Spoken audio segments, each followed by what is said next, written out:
Hurricane Sandy hit New York and the Brooklyn neighborhood of Red Hook on October 29, 2012. Red Hook, a low-income neighborhood separated by the Gowanus Expressway and located almost entirely within the flood zone, was particularly hard hit. The Gowanus Expressway represents the isolation that this neighborhood faces, both physically from its high-income neighbor Carroll Gardens and systematically from many government services. The majority of Red Hook's 11,000 residents, about 8,000 of them, live in community housing projects, and nearly 75% are unemployed. When Hurricane Sandy hit, this isolation served to exacerbate the disastrous conditions, and the effects of Sandy on Red Hook and its residents were part of a structurally defined catastrophe. Occupy Sandy activist Zoltan Gluck has been vocal about the ways in which disaster relief efforts in Red Hook served to preserve and perpetuate existing structures of inequality in the neighborhood.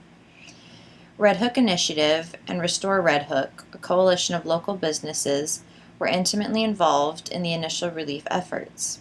However, the voices of outside interests and businesses were more pervasive in relief efforts than were the voices of residents. This imbalance of perspectives and relief talks with FEMA and other government organizations allowed for the business community of Red Hook to pursue their best interest at the expense of other residents and local businesses who were not involved in Restore Red Hook. Funding, such as grants and loans, were not distributed equally, even among the business community. In line with SAY's discussion of the relegation of New York City trash to Red Hook, this highlights the unequal powers of mobilization that exist among members of the community and thus the unequal policy effects of that mobilization. Many residents, like Tony, are particularly aware of the unfairness in which the government funds and aid were allocated.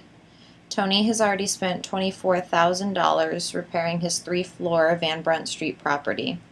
The government gave him $2,700 in assessed damages, not even enough to meet the initial cleanup costs, and not even half of the engineer's fee he was forced to pay so that he could stay on his property after it was condemned due to storm damage. He and many other individuals in the community are still facing difficult conditions and trying to renovate and restore their damaged properties. These are people who lost everything, are unemployed, and are now trying to find the funds to get their lives back together. John Jay, another local resident, told me that the community lost a lot of great people and a lot of great businesses in the storm because they couldn't shake it financially after. The difficulty of recovery for many of the excluded residents and businesses in Red Hook raises questions about just how efficient and just how legitimate business interests, even the interests of local businesses, are in community development efforts. Because of the market pressures placed on business interests create a metabolic rift within the community, between and among businesses, individuals, and the environment. In the case of post-Sandy disaster relief, this metabolic rift manifested itself in the marginalization of the suffering of Red Hook residents, while the business community and other outside interests reaped the benefits of increased access to funding and other resources.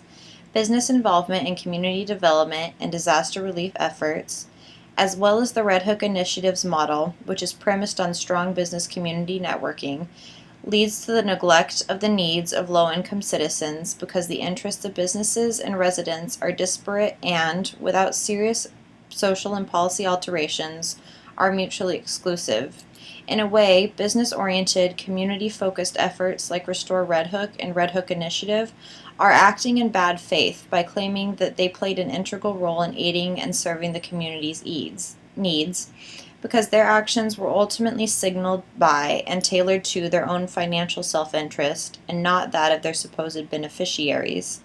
The market interests of businesses and organizations whose success is tied to the health of the business community necessarily create a tension between the best course of action for residents and the best course of action for businesses.